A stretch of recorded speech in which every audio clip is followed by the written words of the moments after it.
Hello, I'm Laurel House. I'm a celebrity dating coach on E's Famously Single, and today I'm breaking down The Bachelorette, specifically the relationship between Chad and JoJo.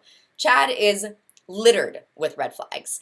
He is not listening to JoJo's needs. He completely refuses to open up because she hasn't earned that information or the stories of his past yet. He's absolutely focused on the external, on the body, and he resorts to the physical, to aggression. And that's scary. But he couches all of this in this cool attitude. Really, his actions and his words are egotistical, and more than that, manipulative and scary. So let's break him down a little bit. He's not acknowledging JoJo's needs. He said that she was actually nagging and needy because she said that she's the type of person who needs words of affirmation. He says that she hasn't earned his stories about his past.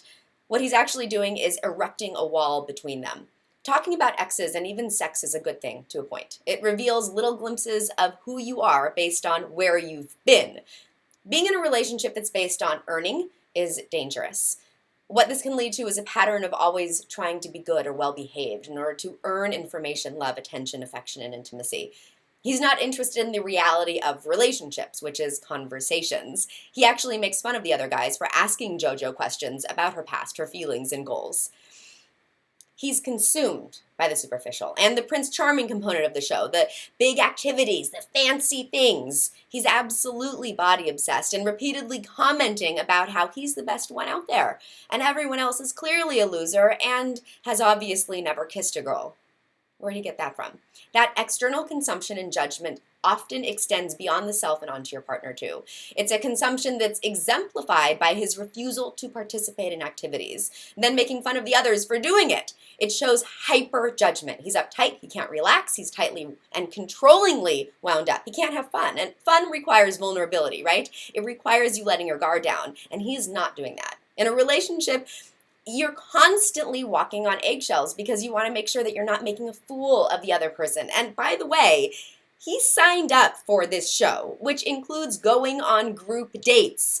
That's what The Bachelor and Bachelorette is about.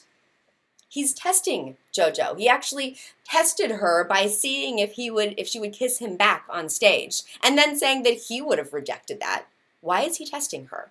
And the scariest is the resorting to the physical, to the violence, saying the door walked into my hand types of excuses. And then if I can't lift weights, I'm going to murder someone. He actually said there's a point where there's literally nothing else to do but get physical.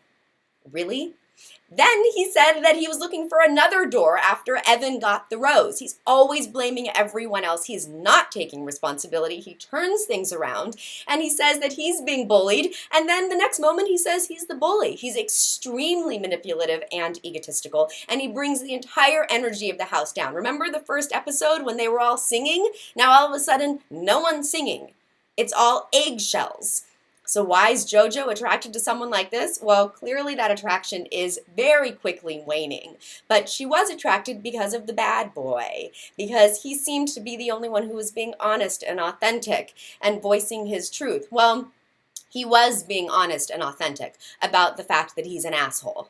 And that is very, very dangerous. She had her blinders on. She was just looking at the hot and the manly and the sexy and the bad. Thankfully, those blinders have come off, and she's now looking at the reality because she was reality checked by the other guys who made her see that he is not good for her. Good job, JoJo.